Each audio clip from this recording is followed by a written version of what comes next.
अच्छा, आज का जो हमारा टॉपिक जिसके ऊपर हम बात करेंगे उनमें एक चीज जो है कि लिक्विडिटी कॉन्सेप्ट के हवाले से मैं बात करूंगा सबसे पहले। उसके बाद मैं बात करूंगा कि डब्ल्यू और एम पैटर्न क्या है, ये हमारा एंट्री पैटर्न है, ठीक है ना। इसके अलावा मल्टी टाइम फ्रेम एनालिसिस क्या है, 3। तो ये 1, 2, 3 और चौथी चीज पूछी है कि हमारा जो है ना कि डेली रूटीन क्या होना चाहिए, उसको भी हम थोड़ा सा आज जो है ना कि डिस्कस करेंगे, ठीक है। हम सबसे पहले लिक्विडिटी की तरफ आते हैं।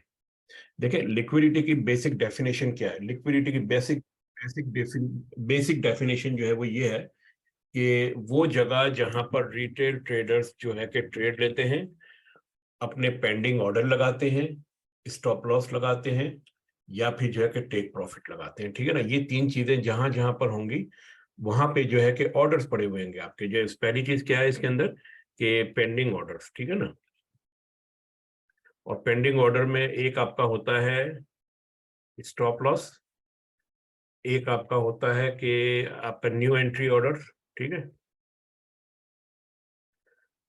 एक आपका होता है टेक प्रॉफिट, ठीक है ना। ये 3 तरह के ऑर्डर जहां जहां पे आपको लगते हुए नजर आएंगे, या फिर एक और होता है कि रिमेनिंग पेंडिंग ऑर्डर, ठीक है ना।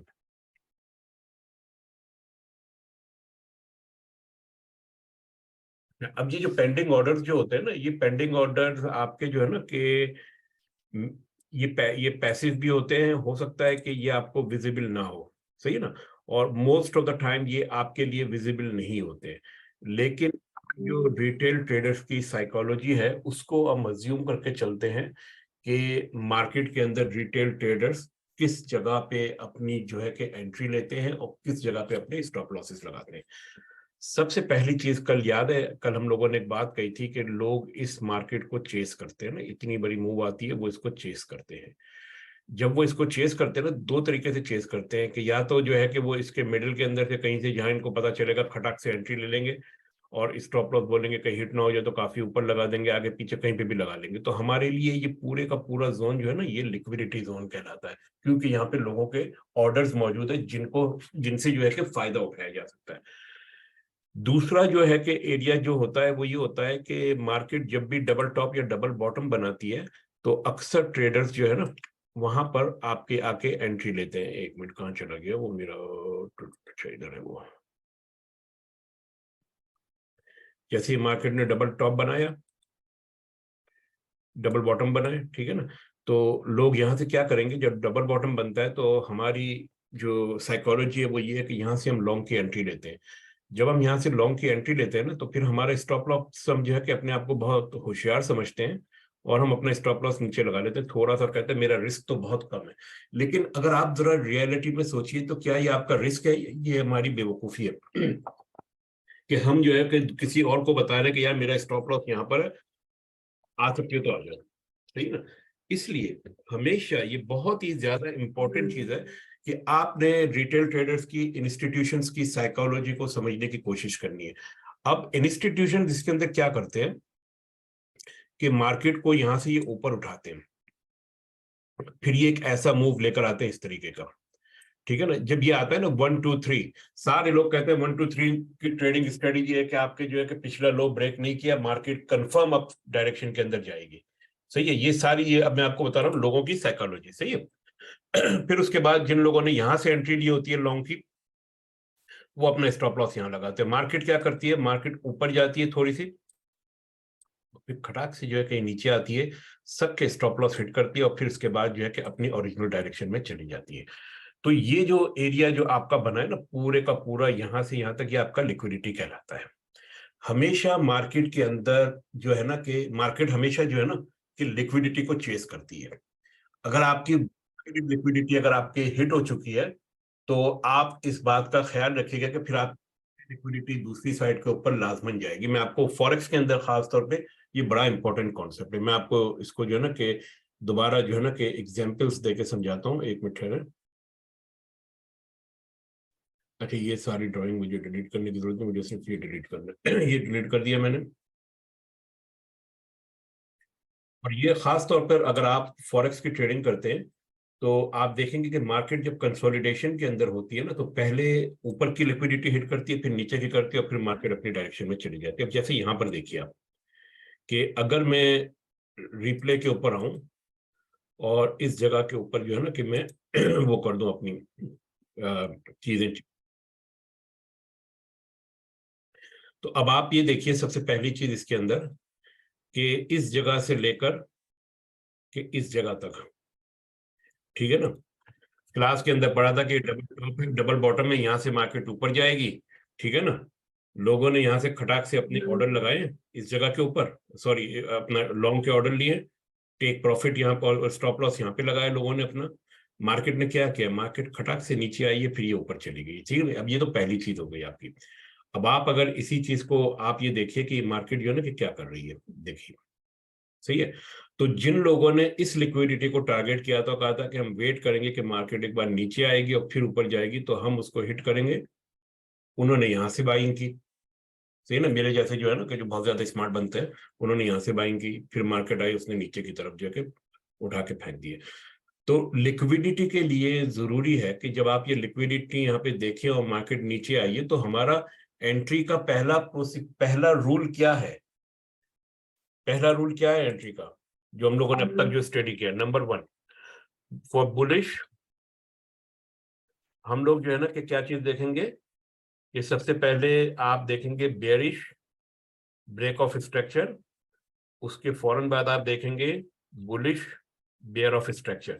ये दो चीजें जब आपके पास आएंगी ना, उसके बाद आप ये देखेंगे कि जैसे यहां पर आ गए, यहाँ भाई ये हो गया, अगर इस जगह पे मेरे पास नहीं आया है और या इस जगह पे अगर मेरे पास आ जाता, तो उसके बाद फिर मैं जो है कि लेफ्ट के ऊपर देखता और ये कहता कि यार यहाँ पे कहीं जो है लिक्विडिटी मौजूद है, हाँ अच्छा वो हिट हुई है नहीं हुई है, तो फिर मैं उसके लिक्विडिटी के हिट होने का वेट करूंगा मैं, सही है। तो ये उसूल तो आप याद रखिए ना, सबसे पहला कि हमारा बुलिश का जो सिग्नल जो होगा, पहला सिग्नल जो होगा कि मार्केट जो है कि लोअर लोज बनाना बंद कर देगी, ठीक है। एक और चीज इसके अंदर ऐड कर देते हैं ना, जो कि 3 चीजें हमने बात की थी ना, कि स्टॉप मेकिंग लोअर लोज, ठीक है। तो सबसे पहली तो ये 3 चीजें हैं ना, तो इन 3 चीजों से हमें ट्रेंड की डायरेक्शन का पता चलता है और हमारी एंट्री उस हिसाब से होती है। तो और लिक्विडिटीज के अंदर अगर आप चाहें तो आप चौथी चौथी चीज ऐड कर दें। लेकिन अच्छा, अब आप ये देखिए कि अब मार्केट ने क्या किया कि इस सारी लिक्विडिटी को जो है कि वाइप आउट किया है इसने, ठीक है। और अब आप ये देखिए कि बस यहाँ पे मैं रुक जाता हूँ, ठीक है ना। ये मेरा आखिरी ब्रेक ऑफ द स्ट्रक्चर था, ये करें जो भी समझे आप। उसके बाद जो है कि मेरा टॉप जो बना है ये वाला बना है, सही है। यहाँ पर अभी तक उसने जो है ना कि जब तक बॉडी जो है कि इसकी विक को ब्रेक ना कर दे बॉडी से, तब तक हम यही समझेंगे कि ये जो है ना कि ये लिक्विडिटी ग्रैब हुई है, हम आते हैं उस दूसरी लिक्विडिटी की तरफ। अच्छा, तो आइए आप सबसे पहले अब हम देखते हैं ये, ठीक है ना। अब देखिए, अब मेरे पास यहाँ पे कंफर्म, सही है, ये मेरा यहाँ पे ब्रेक हो गया है। पहला ये हुआ था, फिर दूसरा ये हुआ। अब जो है कि मैंने देखा हाँ भाई पीछे लिक्विडिटी वो हो गई है। अब उसके बाद जो है ना कि मैं इस वाली लैग के अंदर अपनी एंट्री तलाश करूंगा, जो वही जो पुराना प्रोसीजर है हमारा, हम एंट्री किस तरीके से तलाश करते हैं, वो उसी चीज को हम अपनाएंगे। अच्छा, अब आप एक चीज देखिएगा यहाँ पर कि इस जगह के ऊपर जो है ना, ये वाली जो जगह जो है, ये आपका एक तरह का डबल टॉप था, ठीक है। मार्केट नीचे आई है, इसने फिर इस लिक्विडिटी को जो है आपके हिट कर दिया, सही है ना। तो ये लिक्विडिटी सारी इसी तरह चलती है। इसी के साथ आपको यहाँ पे एक अदद जो है कि फेयर वैल्यू गैप भी मिला था, जो कि फिर हिट होगा ऊपर चला गया। इसको हमने कंसीडर नहीं किया था, इसकी रीजन ये थी कि हमारा ब्रेक ऑफ द स्ट्रक्चर जो है ना वो यहाँ पर हुआ था, इस जगह पे नहीं हुआ था। जब ब्रेक ऑफ द स्ट्रक्चर ही नहीं हुआ था तो हमारे लिए वो ट्रेड किसी काम की नहीं थी, सही है। अच्छा, अब हमारी जो चीज हमें जो तलाश करनी है, हमने यहां से यहां तक की जो लैग है इसके अंदर हमने अपनी चीजें तलाश करनी है। पहला आपको जैसा कि बताया कि ये जो है ना कि यहाँ पर हमें एक फेयर वैल्यू गैप नजर आ रहा है, इसके अंदर मार्केट आई है, यहाँ से ऊपर चली गई, लेकिन ये हमने मिस कर दिया। अब हमने जो है कि अगले की तलाश करनी है, हमने अगले का वेट करना है। मिल गई आपको दोबारा एंट्री उसी जगह से, ठीक है ना, इसी फेयर वैल्यू गैप के अंदर से आपको दोबारा एंट्री मिल गई ना। तो इस वजह से जो है ना कि हम इसको वेट करते हैं चीजों को।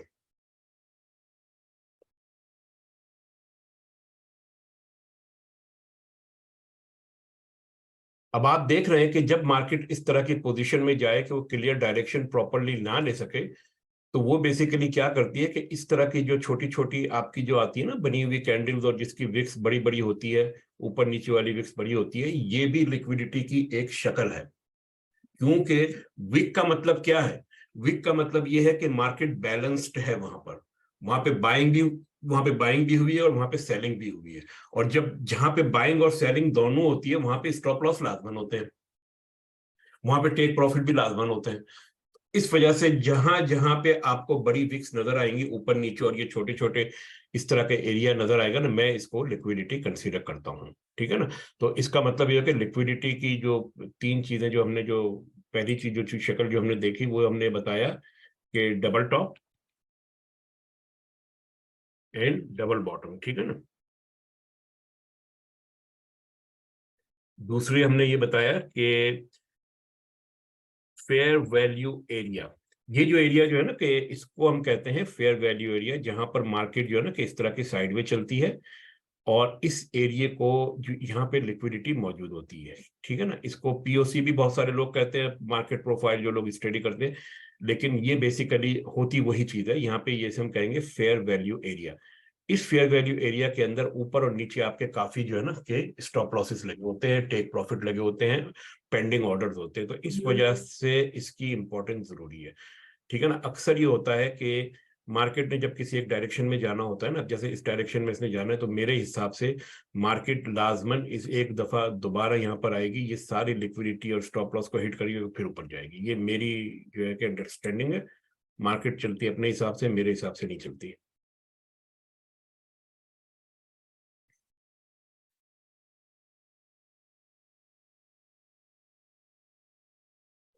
अच्छा, सबसे पहले यहाँ पे फिर आपके सामने एक तरह का डबल टॉप आया, डबल बॉटम आया बना हुआ, फेयर वैल्यू एरिया नजर आया। पहले ये ऊपर की लिक्विडिटी स्वीप हुई, फिर ये नीचे वाली लिक्विडिटी स्वीप होगा। ये वाली अभी तक नहीं हुई, याद रखिएगा। ठीक है ना? ये अभी तक हमारी नहीं हुई है, ये वाला एरिया। और ये मेरे हिसाब से जो है ना एक इंपॉर्टेंट एरिया, लेकिन इसका मतलब ये नहीं है कि मैं इसका वेट करूंगा ना। तो मैं बेसिकली जो मेरा जो तरीकाकार है वो ये है कि जब मार्केट जो है कि ऊपर की डायरेक्शन में जाना शुरू होती है, तो मैं ये लिक्विडिटी और सारी चीजें मार्क करना शुरू कर देता हूँ। जो मेरा पहले हिट हो जाता है मैं उसको कंसिडर, जैसे ये वाली जो थी ना, ये जो है कि आपकी हिट हो गई यहाँ पर। ठीक है ना? अब इसके ऊपर आपको क्या नजर आ रहा है? यहाँ पे थोड़ी बहुत आपको नजर आ रही है, यहाँ पे लिक्विडिटी नजर आ रही है। ठीक है ना? जब भी ये हिट होगी, ये हमारा टारगेट है ये। ठीक है? क्योंकि यहाँ पे जब मार्केट एकदम इतनी तेजी से नीचे आई, तो यहाँ पे पेंडिंग ऑर्डर्स पड़े हुए हैं, खत्म हो गए मार्केट। ठीक है ना? ये जो है कि हमने आप लोगों को याद होगा कि हमने एक बात ये बताई थी, पॉइंट ऑफ इंटरेस्ट इसको मार्क किया था हमने, कि ये जो पीछे जो आपका रहा है ना डिप्स, ड्रॉप बेस्ड ड्रॉप, तो ये इसी एरिया के अंदर आ रहा है। तो यहाँ पे मेरे हिसाब से, और आपको याद होगा जो मैंने एम बनाया था, कि मार्केट एक बार लाजमन इस जोन के अंदर आएगी, क्योंकि ये लिक्विडिटी है, इसको हिट करना है इसने। कब आएगी? आज आएगी, कल आएगी, परसों आएगी, मुझे नहीं पता, लेकिन आएगी जरूर। अगर वो नहीं आएगी तो ठीक है, कोई बात नहीं, वो अपने हिसाब से चले। हमने अपना जो सेट रूल बनाया हुआ है, हम उसके हिसाब से चलेंगे। ठीक है? ये हमारा रूल है कि मार्केट जब भी इस जोन के अंदर आएगी, 50% तक कम से कम आएगी, या कहीं पे भी आए इसके अंदर आ जाए, तो ये एरिया जो यहाँ पे लिक्विडिटी होती वो इसको हिट करेगा। अब मुझे एक बात ही बताइए कि दो चीजें तो आपने पढ़ ली, फेयर वैल्यू एरिया और आपका जो है ना कि फेयर वैल्यू एरिया, और double top and double bottom liquidity के हवाले से। ठीक है ना? और जो तीसरी चीज जो हमने हमने जो बताई कि जो है कि फेयर वैल्यू एरिया के अंदर जो है कि वो area small body and relatively larger larger waves. ठीक है ना? और इसकी जो स्मॉल बॉडी जो बेसिकली वो जो है ना कि जो कंसोलिडेशन टाइप की इस तरह की चीज। ठीक है ना? ये यहाँ पे जैसे बनी हुई है, इसको भी मैं कहूँगा थोड़ा बहुत ये वाला एरिया, फिर ये वाला एरिया आप देख ले। अब आप मुझे ये बताइए कि मैंने यहाँ पे जो ये जोन बनाया था, इस जोन के अंदर दो चीजें याद रखने वाली है। ठीक है ना? पहली चीज तो ये कि आप जोन डिफाइन किस तरीके से करेंगे, आपकी जो है ना कि वो क्या होगी, लॉजिक क्या होगी। बहुत सारे लोग ये करते हैं कि जो ऊपर की जो बेरिश जोन जब बनाते हैं, तो बॉडी का टॉप और लो की विक उठा लेते हैं। ठीक है ना? ठीक है, वो उनका स्टाइल है। मैं ये कहता हूं कि अगर इस जगह के ऊपर मुझे यहाँ पे ये विक्स नजर आ रही है, तो मेरे हिसाब से तो विक्स जो है कि वो भी एक लिक्विडिटी का एरिया है, तो मैं क्यों अपना स्टॉप लॉस जाया करूं, मैं थोड़ा सा इसको बड़ा कर दूंगा। ठीक है, जब मैंने इसको थोड़ा सा बड़ा कर दिया, मैंने बेशक नीचे से मैंने विक उठाई है, और अब मार्केट जब इस एरिया के अंदर आएगी तो इस वाली लिक्विडिटी तो वो हिट करके जाएगी जाएगी, और इसीलिए हमने यहाँ पे एम बनाया था। सही है ना। अच्छा, ये आपकी जो है कि लिक्विडिटी की जो है कि ये तीसरी किस्म जब हम आते हैं उसकी तरफ, वो होती है आपकी trend line liquidity. Trend line liquidity क्या होती है, अक्सर लोग जो है कि जब मार्केट जो है कि हायर हाई लोअर लोज बनाना शुरू करती है, तो वो ट्रेंड लाइन के ऊपर जो है कि वो अपना स्टॉप लॉस लगा देते हैं। मार्केट आती है, उसको हिट करती है, फिर उसके बाद जो है कि उसी डायरेक्शन में जाती है, जैसे कि आपको यहाँ पर हुआ। ये ट्रेंड लाइन का रूल ये है अक्सर कि आप जो कि आखिर 2 पॉइंट कोई भी लास्ट मिला लें और उसके बाद जो है कि वेट करें, मार्केट दोबारा आती है, लोग यहाँ से बाय करते हैं। अब ये जो होता है, ये इसे कहते हैं, लोग इसको कहते हैं फेक ब्रेकआउट। अब ये फेक ब्रेकआउट या ब्रेकडाउन नहीं होता, बेसिकली ये लिक्विडिटी की ग्रैबिंग होती है। अब एक और चीज जो है ना कि मैं आपको बताऊं कि आप ये देखिए कि ये वाला जो जोन बना था उसके बाद ये मार्केट आपके नीचे आई थी। ठीक है ना। ये जो मार्केट नीचे आई थी, इसने इस जगह के ऊपर, इस जगह के ऊपर, इस जगह के ऊपर, सब जगह पे, जगह जगह उसने लिक्विडिटी क्रिएट की है। देखे ना, ये भी आपकी जो है कि एक तरह की लिक्विडिटी है, डबल। आप ये देखें कि डबल इक्वल हाई यहाँ पे भी बन रहा है, इक्वल हाई आपका यहाँ पे भी बन रहा है, एक तरह का यहाँ पे भी बन रहा है इक्वल हाई, इक्वल हाई आपका यहाँ पे भी बन रहा है। उसके बाद जब मार्केट ने जो है कि इसको खत्म किया, इसको खत्म किया, इसको खत्म किया, यहाँ पर आने के बाद, उसके बाद इसने इसको खत्म किया, उसके बाद फिर मार्केट नीचे आई। तो बेसिकली ये सारी की सारी जो लोगों के ऑर्डर्स पड़े हुए थे, मेरे और आप जैसे गरीब लोगों के, उनको उसने जो है कि टारगेट किया है, और उसके बाद जो है कि वो मार्केट आपके नीचे आई। अब आप देखिए कि इस जगह के ऊपर जब मार्केट, अब मैं आपको इसके देखिए एक और एग्जांपल देखिए, ये जो जगह जब बनती है ना, तो आप यूं देखें कि मार्केट नीचे आई है, और यहाँ से जो है कि ब्रेक ऑफ द स्ट्रक्चर शुरू हो गया, लोअर लोज बनाना शुरू कर दिए, फिर मार्केट ऊपर गई है, इसने इसको ब्रेक नहीं किया। अब बहुत सारे रिटेल ट्रेडर इसको डबल टॉप के तौर के ऊपर लेंगे कि यार मार्केट ने इसको ब्रेक नहीं किया, ये स्ट्रॉन्ग रेजिस्टेंस एरिया है, मार्केट यहाँ से जो है कि नीचे जाएगी, लोग यहाँ से शॉर्टिंग कर देते हैं। जैसे ही वो शॉर्ट करते हैं, फिर मार्केट जो है कि आके उनको जो है कि स्टॉप लॉस वगैरह हिट कर देते हैं। तो ये चीज बार बार होती है मार्केट के अंदर। आपने सिर्फ ये देखना है कि एक तरफ की लिक्विडिटी के बाद मार्केट दूसरी तरफ की लिक्विडिटी की तरफ जाती है, क्योंकि फॉरेक्स वगैरह के अंदर खासतौर पे और फ्यूचर मार्केट के अंदर पैसा बहुत ज्यादा इन्वॉल्व होता है। और दूसरी जो बात जो मैं कह रहा हूँ ना, बार बार के रिटेल ट्रेडर के स्टॉप लॉस, इंस्टीट्यूशंस को हमारे ऑर्डरों से कोई इतना ज्यादा प्रॉब्लम नहीं है।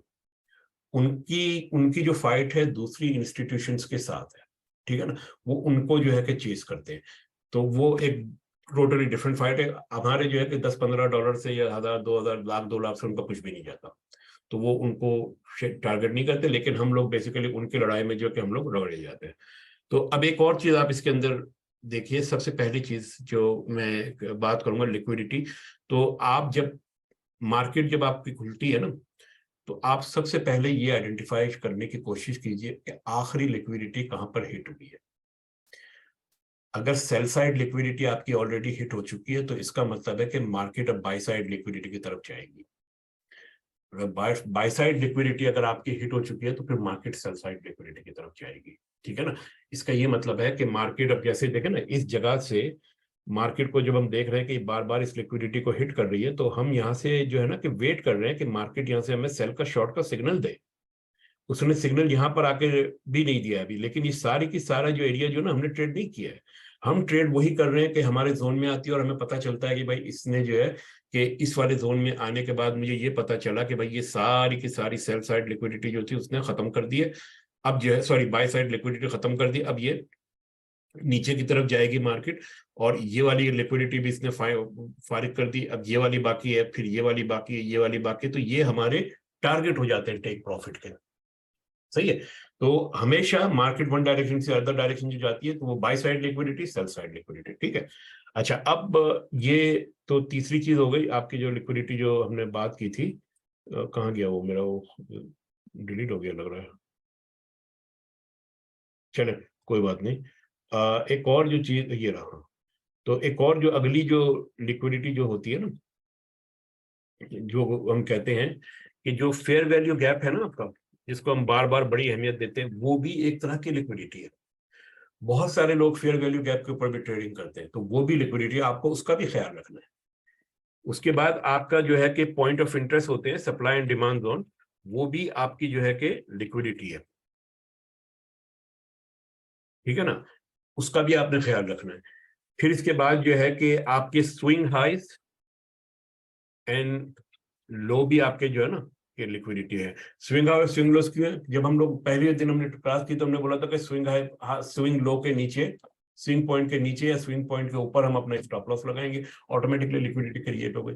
और ये सब बहुत सारे लोग इस तरह सोचते हैं, बहुत सारे इंस्टीट्यूशन इस तरह लेते हैं, लेकिन ये सारे के सारे आपके जो है कि लिक्विडिटी पॉइंट्स होते हैं, जो आज नहीं तो कल वो लाजमी हिट होते हैं। लेकिन इसका ये मतलब नहीं है कि हम जो है कि उस वक्त तक वेट करेंगे जब तक कि वो हिट नहीं हो जाती है, जब तक वो नहीं होता। ये वो चीजें जिसका हमें ख्याल रखना है, जब हम अपनी ट्रेडिंग स्ट्रेटेजी बनाएंगे ना, तो उस वक्त ये चीजें हमारे जहन में होनी चाहिए कि हमारे टारगेट के लिए हम किस तरीके से आइडेंटिफाई करेंगे। जैसे ऊपर से मार्केट नीचे आ रही है, तो नीचे आते हुए जो अप ट्रेंड है उसके अंदर अगर मेरा कहीं फेयर वैल्यू गैप है, तो मेरे हिसाब से जो है कि वो लिक्विडिटी है, ठीक है।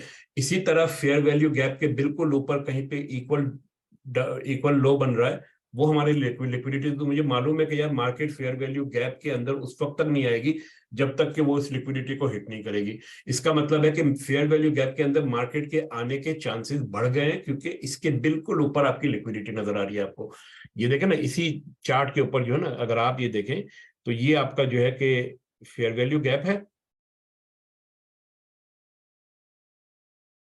ये वही वाला चार्ट है जो कल हम लोगों ने स्टडी किया था, मैंने इसको कोई चेंज नहीं किया है, उसी पे शुरू हो गए हम लोग, ठीक है ना। अब इसके ऊपर आप देख रहे हैं ये डबल इक्वल लो, ये सारी की सारी लिक्विडिटी इसने क्लिक की है, नहीं आया है अंदर अभी तक, लेकिन ये आएगा दोबारा, सही ना? तो इसलिए आप, जब मैं देखता हूं कि ये मैंने अपना फेयर वैल्यू गैप बनाया और उसके ऊपर अगर मार्केट इस जगह के ऊपर कहीं है, तो मेरा पहला टारगेट ये होता है कि यार ये लिक्विडिटी को हिट करने के बाद जो है ना, जब भी ये लिक्विडिटी को हिट करेगा तो बहुत ज्यादा चांसेस है कि मेरे जोन के अंदर आ जाए, क्योंकि वो लिक्विडिटी को हिट इस तरीके से करता है कि लोगों ने, जिन्होंने दो दो पिप के, एक एक पिप के, या किसी ने बड़े बड़े स्टॉप लॉस भी लगाए, उनको भी वो टारगेट करता है, सही है। अच्छा, तो हमने जो आपके point of interest, swing high swing loss, तो ये वाली आपकी जो है कि सारी लिक्विडिटी पॉइंट, और एक आपकी जो है कि ट्रेंड लाइन लिक्विडिटी है, ठीक है ना। एक और आपकी है सपोर्ट एंड रेजिस्टेंस लिक्विडिटी। क्यों? कि हमारे जैसे, आप जैसे लोग जो है कि वहां से हम लोग ट्रेड लेते हैं और उसके बाद उसी के नीचे हम स्टॉप लॉस लगाते हैं और समझते हैं कि हमने बहुत बड़ा तीर मारा है अपना स्टॉप लॉस जो है कि कम करके, लेकिन हकीकत में हम जो है कि जो पैसे हमारी जेब में होते हैं वो हम किसी को दे रहे होते हैं। तो इसलिए सपोर्ट एंड रेजिस्टेंस की मेरे नजदीक इतनी ज्यादा वैल्यू नहीं है। मैं जो चीज देखता हूँ कि जोन वहां पे बन रहा है या नहीं बन रहा, जो है कि 2 मरतबा 3 मरतबा जितनी मरतबा भी उसने हिट किया हो, उसके बाद मार्केट लाजमन जो है ना, क्योंकि एक और आप देखें ना कि रिटेल ट्रेडर्स के अंदर एक और कॉन्सेप्ट ये कि या 3 दफा इसने सपोर्ट लाइन को टच किया है और इसके बाद मार्केट ब्रेक नहीं हुई, इसका मतलब है कि ये स्ट्रॉन्ग सपोर्ट एरिया है, तो सब के सब वहां से बाय करना शुरू कर देते हैं, उसके बाद खटाक से मार्केट नीचे आती है।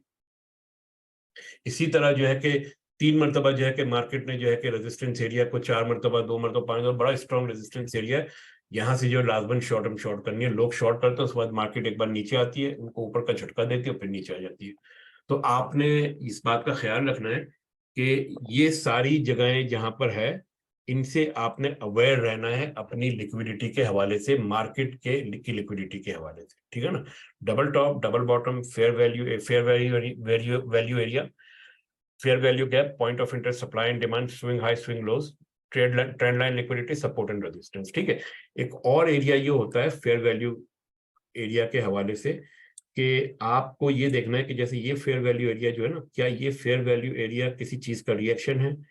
ये रिएक्शन है आपका, यहां से नजर आ रहा है आपको ना, ये रिएक्शन है इसका, ठीक है ना। अगर आप देखें तो ये जो आपका जो फेयर वैल्यू गैप बना है, इसका रिएक्शन है ये फेयर वैल्यू एरिया, और यहां से ये ऊपर गया, तो इसका मतलब ये है कि ये ओरिजिनल नहीं है, सही ना। ओरिजिनल वो होता है कि जो क्रिएट हुआ हो और किसी और का रिएक्शन ना हो। जैसे देखें ना, ये आपका हमने एक ये जोन बनाया था ना, इस जोन का, जब ये इस जोन के अंदर जब दोबारा मार्केट आएगी और ये कोई फेयर वैल्यू या जो भी बनाएगी, तो वो ओरिजिनल नहीं होगा, वो इसका रिएक्शन होगा।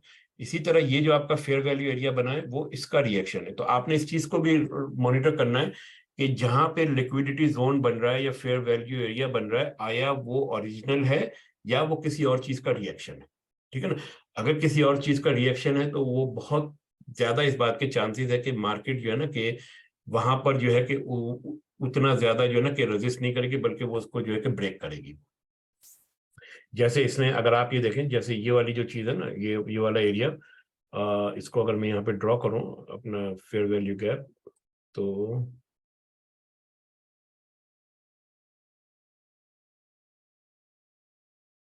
ये ठीक है ना, थोड़ा सा इसको एक्सटेंड कर देते हैं। ये देखिए, ये मार्केट ने इस एरिया के अंदर गई है, ये सही है। और हम ये एक्सपेक्ट कर रहे थे कि इसके बाद मार्केट जो है कि वो नीचे आएगी। मार्केट नीचे नहीं आई, मार्केट ने इसको ब्रेक करके ऊपर चली गई है, सही है ना।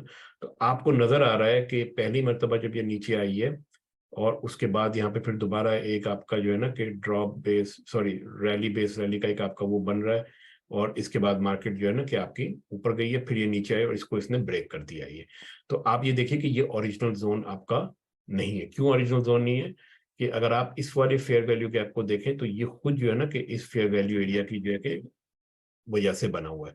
तो आप बेसिकली, मैं जो बात जो मैं कहना चाह रहा हूँ कि अगर आप एक स्ट्रेट लाइन इसके ऊपर ड्रॉ करें ना, इस फेयर वैल्यू एरिया के ऊपर जहाँ पे हमने जो मार्क किया है, मैं मिडिल में कर रहा हूँ मैं, तो आपको ये नजर आ जाएगा कि ये वाली चीज, ये वाली चीज और ये वाली चीज, ये सारा आपका देखा ना, ये रैली बेस रैली बनाए, उसके रिएक्शन में मार्केट नीचे आई है, फिर ये ऊपर गई है, फिर नीचे आई है। और इस तो अगर ये ओरिजिनल होता ना तो पीछे यहाँ पे इसके व्हाइट स्पेस होती, पीछे यहाँ पे व्हाइट स्पेस नहीं है। ये बड़ा इंपॉर्टेंट कॉन्सेप्ट है कि ये जो फेयर वैल्यू एरिया बना है, इसके पीछे यहाँ पे व्हाइट स्पेस नहीं है, सही है ना। तो इसका आपने खास ख्याल रखना है। अब आप जैसे ये देखिए कि मैं यहाँ पे बताता हूँ, ये वाला जैसे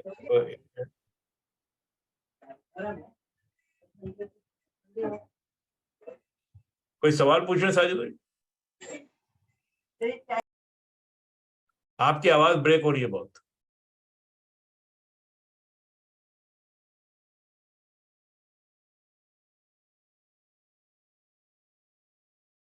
ठीक है, तो अब इसके अंदर इसी तरह अगर आप ये देखें कि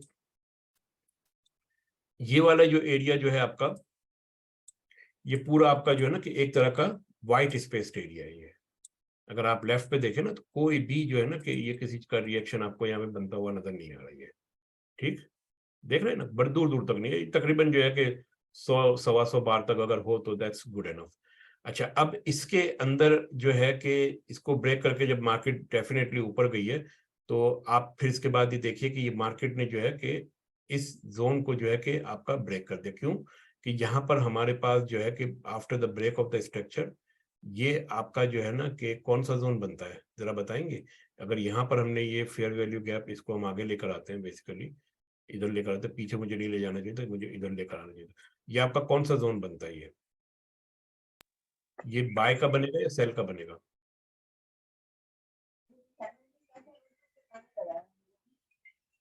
बाय का बनता है। बाय का बनता है? जी, क्यों बाय का बनता है सर? ये सर इस जो बुलिश लैग है उसके अंदर आता है ना। नहीं नहीं नहीं, देखें मैं आपको बताता हूँ, मैं इसको जो है ना यहाँ पे मैं ब्रेक करता हूँ।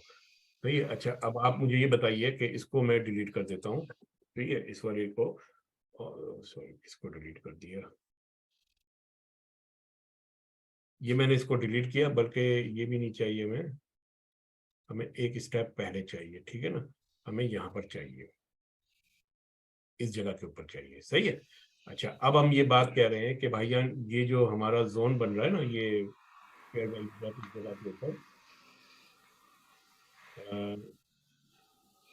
इधर से उठाइए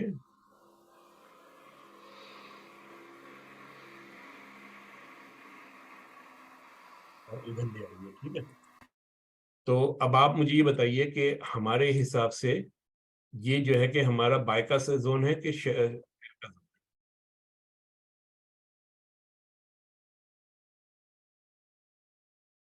ये सर ऊपर वाली लैग में अगर जा रहा है तो ये बाय का जोन ही बनेगा। ये बताइए कि ये लैग कहाँ से कहाँ चल रही है? इधर से स्टार्ट लूं मैं? जी जी। अच्छा, आप कल हम लोगों ने क्या स्टडी किया था कि जो भी हम बाय करेंगे वो डिस्काउंटेड जोन में बाय करेंगे, जो प्रीमियम जोन होगा वहां पे शॉर्टिंग करेंगे। ये आपका जोन जो है, ये जो आपका जो बन रहा है, ये डिस्काउंटेड जोन में है या प्रीमियम जोन में? ठीक है वो, ये ठीक है, मैंने ओवरलुक की है ये वाली बात। उस हिसाब से सेल का बनेगा। एग्जैक्टली, ठीक है ना, ठीक। तो ये सेल ठीक। का बन रहा है हमारे हिसाब से। जी। सही। और अगर यहाँ पे अब हमें क्या चीज कंफर्मेशन चाहिए सेल के लिए, यहाँ पे ये चीज लिखी हुई है ना, ये बुलिश के लिए हमने ये लिखा हुआ है, तो हाँ अब जी। इसी के अंदर हम जो है कि बेरिश के लिए लिख देते हैं, ठीक है।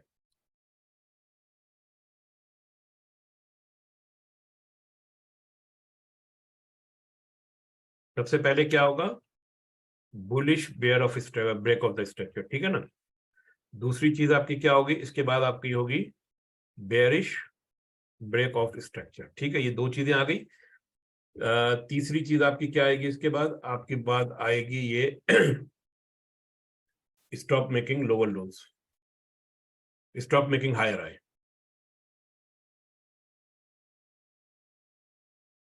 सही है। अच्छा, अब आप देखिए, हम ये बात कह रहे हैं कि ये फेयर वैल्यू जोन है, यहां से हमें शॉर्टिंग करनी है। सही है। क्या हमारे बेयरिश मार्केट के ये तीनों रूल्स पूरे हो रहे हैं इस जगह के ऊपर?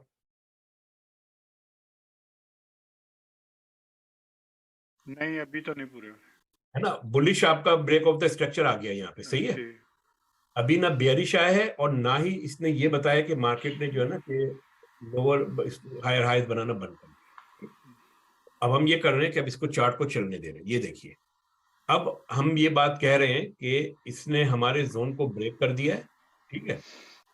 और चूंकि हमने तो यहां से शॉर्ट करना ही नहीं था, क्योंकि हमारे पास तो कंफर्मेशन ही नहीं आई अभी, तो हमें इससे कोई मतलब नहीं है। और इसके साथ ही हमने देखा कि यहाँ पे मार्केट थोड़ी सी कंजेस्टेड हो गई, आपकी दो तीन बार एक दूसरे के बिल्कुल ओवरलैप हो गए।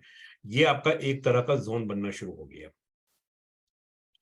ठीक है। अब इसके बाद अब आप मुझे ये बताइए कि अब ये जो जोन आपका बना है यहाँ पे, इस जोन के अंदर अगर आपकी कहीं एंट्री बनती है तो आप बेशक एंट्री ले लीजिए, क्योंकि लेकिन वही वाली बात है कि अभी तक आपको जो है ना कि लोअर लॉस बनना, तो हायर हाई हायर हाइज तो बनना बंद हो गई है, ठीक है ना। ये पहला सिग्नल आपके पास मिल गया। दूसरा सिग्नल हमने ब्रेक ऑफ द स्ट्रक्चर का वेट करना है। ये आपके पास ब्रेक ऑफ द स्ट्रक्चर आ गया, ठीक है। ये हमने मिस कर दिया, that's fine, it's not our trade. यहाँ से आपका ये वो हो गया। अब हमारी एंट्री जो बनती है वो इस वाली लैग के अंदर हमारी एंट्री बनती है। ये हमारा पहला जो है कि सप्लाई जोन है। यहाँ पे हमारा जो है कि फेयर वैल्यू गैप आ रहा है, ठीक। और इसी चीज को मैं बार बार जो है ना कि इस चीज को इसलिए रिपीट कर रहा हूँ कि लोग जो है ना कि इस चीज को अपने दिमाग में बिठा लें कि हमें डिस्काउंटेड जोन में बाय करना है, प्रीमियम जोन में हमें सेल करना है, ठीक है। अब आप मुझे ये बताइए कि हमारा ये डिस्काउंटेड जोन जो हम लोगों ने यहाँ पे बनाया था, इस जगह के ऊपर, ये वाला, तो ये तो हम डिलीट कर देंगे ना, इसकी तो अब हमें जरूरत नहीं है, ठीक है ना, क्योंकि अब हमारी लैग डिफरेंट आ गई है। ये हमने कर दिया डिलीट। अब हमारी लैग कौन सी आ गई? हमारी लैग अब आ गई है ये वाली। सही है।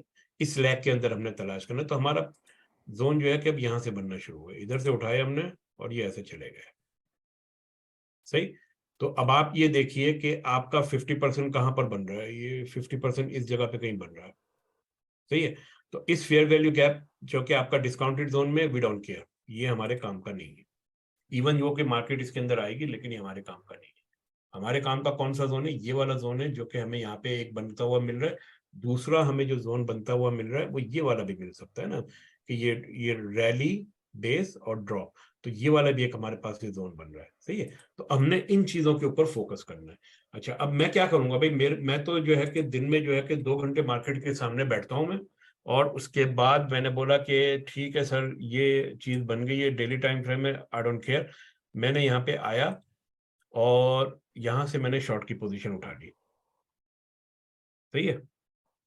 और मैंने बोला कि नीचे मेरा टारगेट का होना चाहिए, नीचे मेरा टारगेट, ये सारे मैंने जो पहले लिक्विडिटी मार्क किए थे ना, वो मेरे टारगेट बन जाएंगे। सही है। ये ऐसे कोई ना कोई एक आध जो है कि मैं ले जाऊंगा, अभी तो मैंने नहीं किया वो यहाँ पे, लेकिन ये करके मैं छोड़ दिया ये।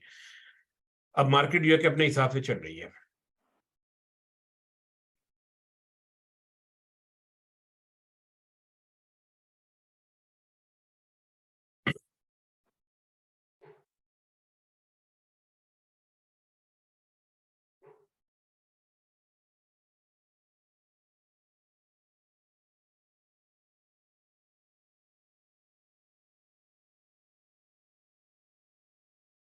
और आप ये देखिए कि जिस तरीके से वो जा रही है, ये सारी जगहों पे लिक्विडिटी जैसे क्रिएट कर रही है ना, तो ये वही चीजें हैं जो अभी हमने थोड़ी देर पहले किया था।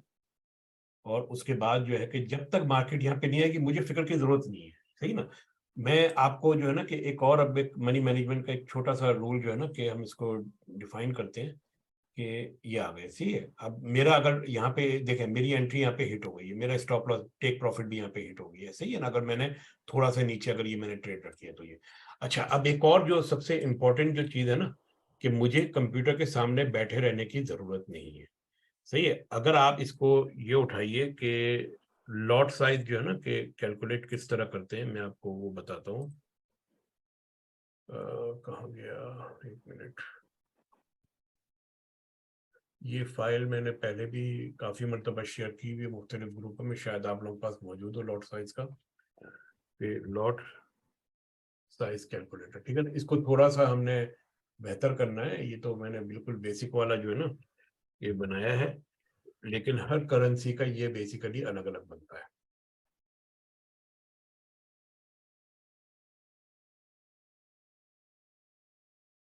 अच्छा, ये आपका अकाउंट, फर्ज करें कि आपका अकाउंट साइज जो है ना $1000 से आप शुरू कर रहे हैं, और आपका रिस्क जो है ना कि वो 2% है, ठीक है।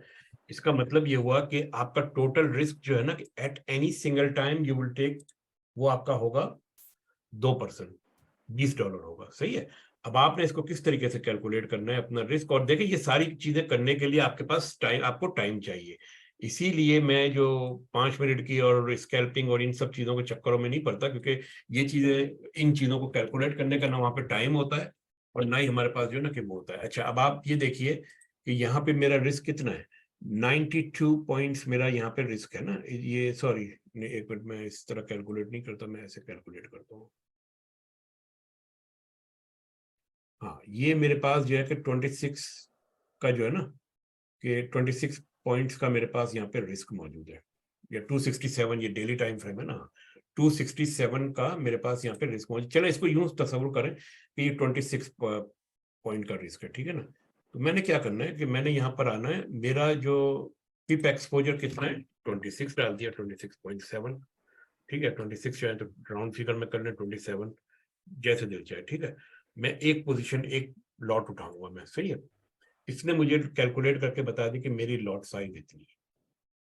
अब अगर मैं यहाँ पर $20 लूज कर जाता हूं, मेरे अकाउंट के अंदर अभी भी 9,000, सॉरी 900 जो है कि $80 मौजूद है।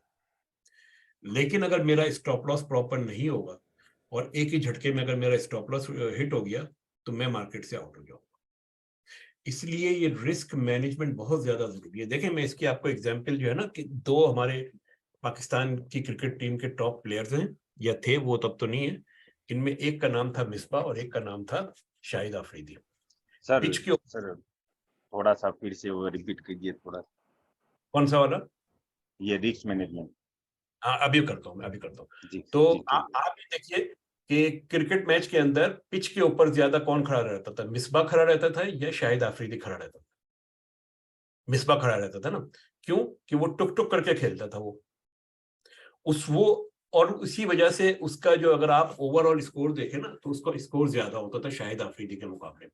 लोग शाहिद आफरीदी को पसंद करते थे क्योंकि वो जो है कि एंटरटेन करता था, लेकिन वो पिच पे ज्यादा खड़ा नहीं रहता था।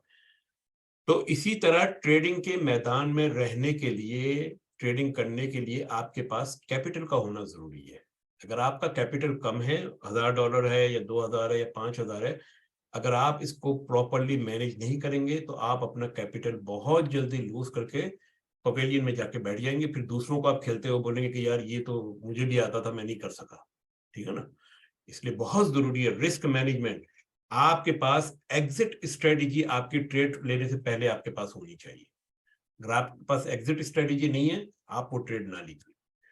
5 मिनट के अंदर, 1 मिनट के अंदर दोबारा मैं कहूंगा कि आप ये सारे काम नहीं कर सकते। इसीलिए कि 5 मिनट, 1 मिनट को आप भूल जाइए, लेकिन इन चीजों के ऊपर आप अपना फोकस कीजिए। Exit strategy is a must. Stop loss आपका लॉजिकल होना चाहिए, ऐसे हवा में आपने स्टॉप लॉस नहीं लगाना, उसकी रीजनिंग होनी चाहिए। पहली रीजन क्या है स्टॉप लॉस की? लिक्विडिटी को हमने देखना है कि जहां पे लिक्विडिटी है वो जो है ना कि हमने उस एरिया को टारगेट करना है कि हमारे स्टॉप लॉस उसको जो है ना कि अवॉइड करें। उसके अलावा दूसरी जो चीज जो हमने जो बताई स्टॉप लॉस के हवाले के, आपके जो है कि जो जोन जो आपने बनाया, अगर आपका जोन सही है तो वो आपको अच्छी ट्रेड दे देगा, और अगर जोन नहीं है तो भाई फिर उसके अंदर जो है कि थोड़ा सा लॉस उठाएं और निकल लें, कोई इसमें इतना बड़ा मसला नहीं है, सही ना। इसलिए बहुत ज्यादा जरूरी है। देखिए अब मैं जो है ना कि दोबारा मैं इसको रिपीट करता हूँ, ये हमारा जो है कि अकाउंट साइज है $1000 का। यहां पर अगर आप ये देखें तो मैंने एक छोटा सा फार्मूला लगाया है, A6 मल्टीप्लाई बाई 0.02, यानी कि मेरा रिस्क जो है कि 2% का है। 2% का मतलब हो गया कि $1000 के अंदर $20 मेरा एट अ टाइम मार्केट के अंदर रिस्क होना चाहिए। ठीक है, ये जो पिप एक्सपोजर है ना, ये आपकी ऑर्डर एंट्री और आपके स्टॉप लॉस का जो डिफरेंस है ना, वो आपके ये जो पिप एक्सपोजर है, सही है। तो यहां पर अब आप क्या करेंगे कि आप यहां पे जाइए और इधर से आप मेजर कर लीजिए। असल में तो ये 267 पॉइंट है पिप्स है, ठीक है ना, लेकिन मैं इसको 26 इसलिए ले रहा हूं कि अगर मैं यहाँ पे एक्चुअल अमाउंट डाल दूं तो मैं तो ट्रेड ही नहीं कर पाऊंगा ना। ये 270 अगर मैं इसको कर दूं तो 0.007 की मेरी लॉट साइज बनेगी, लेकिन ये डेली टाइम फ्रेम है, याद रखिएगा, सही है ना। तो क्या आप 0.007 की ट्रेड ले पाएंगे? मुझे नहीं लगता आप ले पाएंगे। तो इसलिए जो है ना कि अगर जो अब मैं आऊंगा, हमारे एक और यहाँ पे ट्रेडर बैठे हुए हैं कि जब आप क्रॉस ओवर की ट्रेड आप डेली टाइम फ्रेम में लेने की कोशिश करते हैं, आपका स्टॉप लॉस ज्यादा होता है, वो ट्रेड आपके लिए नहीं होती। खामो खामे हमने जो है ना ट्रेडों के ऊपर पंगा नहीं लेना है, सही है। अच्छा अब हम आ जाते हैं कि ये तो हमारा हो गया कि स्टॉप लॉस कहां पर हमारा प्लेस होगा ना। मेरा जो तरीकाकार ये जो है वो ये है कि मैं थोड़ा सा रिस्क ज्यादा लेता हूं, मैं अपनी ट्रेड लॉट का साइज कम कर देता हूं। मैं $20 से ज्यादा रिस्क नहीं लूंगा, ठीक है ना। अगर मैं इसको थोड़ा सा मैं बड़ा कर दूंगा ना, ये मैंने कर दिया, तो अब मेरा जो है कि ये 75 पॉइंट का बन गया। तो मैं सिंपल ये करूंगा कि मैं यहां पर आ जाऊंगा 75 के ऊपर और मैं अपनी लॉट साइज कम कर दूंगा, लेकिन रिस्क मेरा वही रहेगा, सही है। तो $20 से ज्यादा किसी सूरत में मैंने उस ओपन मार्केट के अंदर अपना रिस्क नहीं रखना। जब ये ट्रेड $20 प्रॉफिट में आ जाएगी और मैं अपना स्टॉप लॉस ब्रेक इवन पे मूव कर लूंगा, उसके बाद मैं अगली ट्रेड लूंगा मैं, क्योंकि $1000 पे मैंने जो अपना जो रूल बनाया कि मैं 2% से ज्यादा रिस्क नहीं लूंगा। इसका मतलब ये हुआ कि अगर जो है कि ये मैं ऑलरेडी एक ट्रेड के अंदर 20% का मैं रिस्क ले चुका हूं $20 का, तो अगली ट्रेड में नहीं करूंगा, सही है। अगर मैं पोजीशन साइज अपनी चेंज कर दूं, जैसे फर्ज करें कि मैं एक पोजीशन ले रहा हूं और मैं अगर यहाँ पे लॉट साइज अगर मैं 0.01 कर दूं तो मेरा रिस्क जो है कि $10 का हो जाएगा, फिर मैं एक और ट्रेड ले सकता हूं, है ना। तो ये बहुत ज्यादा इंपॉर्टेंट है कि रिस्क मैनेजमेंट अगर आपका नहीं है, आपका $1000 जो है कि हफ्ते में फारिग हो जाएगा, फिर आप जो है कि बैठे हुए होंगे शायद आफरीदी की तरह। चलिए, तो हम दोबारा आ जाते हैं इसी जगह पे जहां पे हमने गया था। तो ये हमने ये बता दिए थे आपको जो कि लिक्विडिटी के हवाले से। लिक्विडिटी के हवाले से किसी के जहन में कोई क्वेश्चन है? मैं इसको लाइनों वगैरह को मैं डिलीट करने लगा हूं, तो आप लोगों ने किसी ने अगर इसके स्क्रीनशॉट लेने हो ना ये वर्डिंग के, तो आप ले सकते हैं। एक मिनट में इसको जरा क्लियर कर दूं ताकि रीड हो सके।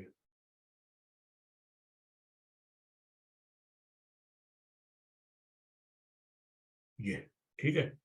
तो ये हमारा जो है ना कि वो है, इसको आपने लाजमन फॉलो करना है, इसके अलावा कोई दूसरा चारा है ही नहीं। रिस्क मैनेजमेंट नहीं है, ट्रेड ना करें। एग्जिट स्ट्रेटेजी नहीं है, आप ट्रेड नहीं करेंगे। जो आप जब कोई भी मुल्क जब किसी दूसरे कंट्री के खिलाफ वॉर जो है कि वो शुरू करता है, तो वॉर शुरू करने से पहले वो अपनी एग्जिट स्ट्रेटेजी बना के रखता है कि अगर जो है कि ये वॉर मेरे खिलाफ होगी तो मुझे किस तरीके से इससे निकलना है, ठीक है ना। तो ये सारी चीजें आपको उसी तरीके से लेके चलनी, ये आपकी रियल मनी है। ये कोई जो है ना कि गैम्बलिंग आप हम लोग यहाँ पे नहीं कर रहे हैं। अगर गैम्बलिंग करना है तो फिर तो ठीक है, फिर तो लॉटरी का टिकट खरीद लें $1000 के, लग गया नहीं लगा कोई बात नहीं। लेकिन अगर ट्रेडिंग करनी है तो ट्रेडिंग में रिस्क मैनेजमेंट के बगैर ट्रेडिंग हो ही नहीं सकती। जो लोग भी जो है कि आपको ये बात कहते हैं कि भाई रिस्क मैनेजमेंट हमारा, हम जो है कि कम रिस्क लेते हैं, तो आप उनसे पूछें कि भाई आपकी रिस्क स्ट्रेटेजी क्या है, ठीक है ना। अब अगर कोई मुझसे पूछेगा कि भाई मेरी रिस्क स्ट्रेटेजी क्या क्या है, तो मैं पहली चीज ये कहूंगा कि भाई मेरे अकाउंट साइज के 2% से ज्यादा का मैं रिस्क मार्केट के अंदर ओपन नहीं करूंगा। ये मेरा पहला पॉइंट हो गया रिस्क स्ट्रेटेजी का। दूसरा पॉइंट ये हो गया, मैं जिनसे मैं बात करूंगा, मैं कहूंगा कि मैं कोई भी ट्रेड बगैर स्टॉप लॉस के नहीं लूंगा। ठीक है ना, ये 2 चीजें होंगी। तीसरी चीज मैं ये कहूंगा कि स्टॉप लॉस की मेरी लोकेशन जो है मेरे पैटर्न्स की बेस के ऊपर होगी, हवा में स्टॉप लॉस नहीं होगी। ये 3 बेसिक चीजें। कोई अगर आपसे जो है ना कि ये एग्जिट स्ट्रेटेजी के बारे में अगर ये इस तरह के जो है ना कि सवाल करें ना रिस्क मैनेजमेंट के बारे में, तो आप ये जवाब दीजिए। आप लोगों को याद होगा मैंने कुछ देर पहली या दूसरी क्लास के अंदर मैंने कहा जी सर, अगर रिस्क मैनेजमेंट में आप बोल रहे बिना रीजन स्टॉप लॉस नहीं होना चाहिए, और रीजन के साथ अगर स्टॉप लॉस लेने जाए और अपना रिस्क ज्यादा हो जा रहा हो तो कैसे करेंगे? लॉट साइज कम कर दे। अच्छा, जी सर, ठीक है ना, थैंक यू। हाँ अगर आपने 2% तय किया है तो 2% 1000 का $20 बनता है। ठीक है जी ना, सर। हाँ, मुझे बढ़ाने की जरूरत नहीं है। जी ठीक है। अच्छा, एक और बात जो मैं कहना चाह रहा था, हाँ, अगर आप लोगों को याद होगा कि पहली जो क्लास हमने ली थी संडे को या शायद मंडे को, मैंने एक चीज मेंशन की थी कुछ स्कैम्स के बारे में। ठीक है ना, वो स्कैम क्या है, और ज्यादातर ये स्कैम जो है ना कि मुझे हमारे ही मुल्कों से आ रहे हैं, इंडिया से पाकिस्तान से आते हैं मेरे पास स्कैम।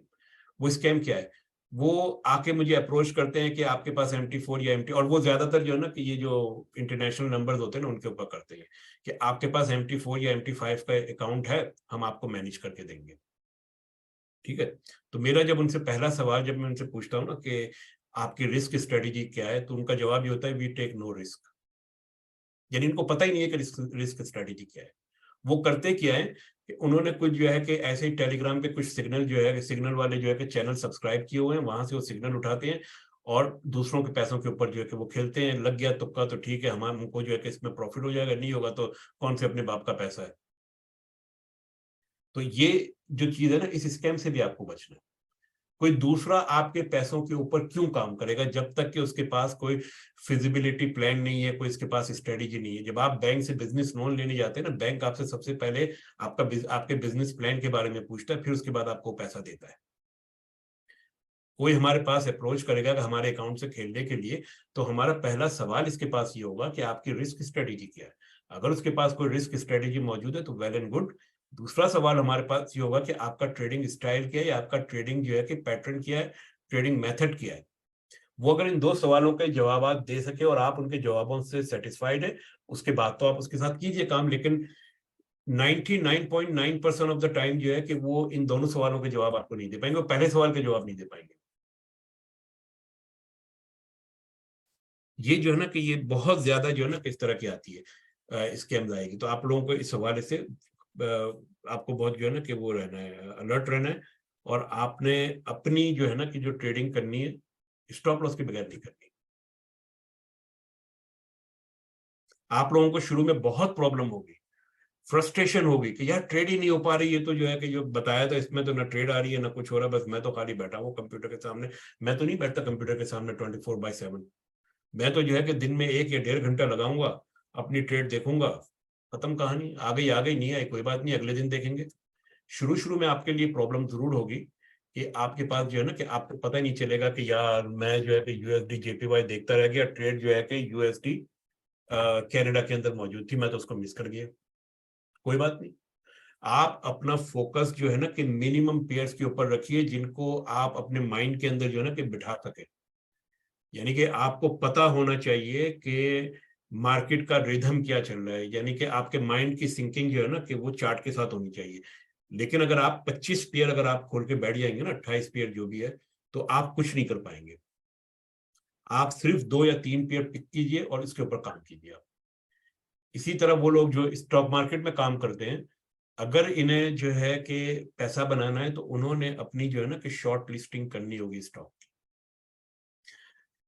PSX के अंदर, पाकिस्तान स्टॉक एक्सचेंज के अंदर कोई 500-600 के करीब जो है ना कि स्टॉक मौजूद है। किसी के अंदर इतना दम नहीं है कि वो डेली बेसिस के ऊपर 500 चार्ट्स को देख सके और वहां से अपनी ट्रेड निकाल सके। तो लोग क्या करते हैं, लोग दूसरों के सिग्नल के ऊपर चलते हैं। अब वो अगले ने जो सिग्नल जनरेट किया है, हमें क्या मालूम उसकी स्ट्रेटेजी क्या है।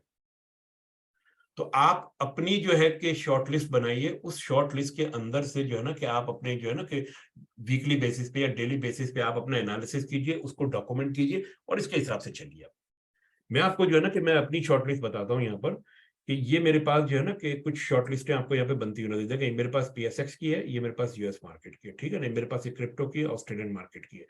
तो अगर मैं यहाँ पे आऊँ US मार्केट के अंदर, तो मैं इनसे बाहर ट्रेड नहीं करता। इनमें से भी बहुत सारी मैंने निकाल दी है, जैसे ये फेसबुक जो है ना कि मैं नहीं करता मतलब ट्रेड, ठीक है ना, इसको मैंने निकाल दिया। ये माइक्रोसॉफ्ट पे मैं करता हूँ, और आप ये देखिए कि कल जो है कि मार्केट पूरी की पूरी जो है कि रेड में गई थी। मेरी लिस्ट बहुत छोटी है, ठीक है। अगर आप PSX पे आ जाएं, ये PSX की मेरी लिस्ट है, ये इतनी सी लिस्ट है। इसके बाहर मैं देखता ही नहीं हूँ, ठीक है, हो रहा है, जिसने जो करना है करता रहे, मुझे इसके अंदर ट्रेड मिलेगी तो मैं करूंगा, ठीक है ना। क्रिप्टो के अंदर अगर आप देखना चाहेंगे तो क्रिप्टो के अंदर जो है कि मेरी लिस्ट इससे भी छोटी है। ये देखिए, बस ये क्रिप्टोज में देखता हूँ, और इसके अंदर भी बहुत सारे तो मैंने निकाल दिए। मैं तो BTC देखता हूँ, इथेरियम देखता हूँ, बाइनेंस देखता हूँ, और बस एक आध और देखता हूँ, बाकी सारे मैंने जो है ना फारिग कर दिए। ये मेरी जो अलर्ट की लिस्ट है, जो उसके अंदर जो है कि ये 25 चीजें जिसपे मैं नजर रखता हूँ, ठीक है ना। BTC आ गई, आपका यूरो USD आ गया, पाउंड आ गया, ऑयल आ गया, ये चीजें। अब मुझे अगर जो है कि इनमें से 5 चीजों को मैं अगर डेली बेसिस पे एनालिसिस करूं, तो मुझे जो है कि ज्यादा लंबी चौड़ी कहानी करने की जरूरत ही नहीं है, सही है। तो चले सर, ये था, काफी लंबा हो गया ये। हम जो है ना कि अब इसको डिलीट करते हैं और अगले टॉपिक की तरफ जाते हैं कि W और M पैटर्न क्या होता है। अच्छा, ये जो है ना कि कंजर्वेटिव एंट्रीज के लिए ये पैटर्न है, और जरूरी नहीं है कि आप उसको फॉलो करें।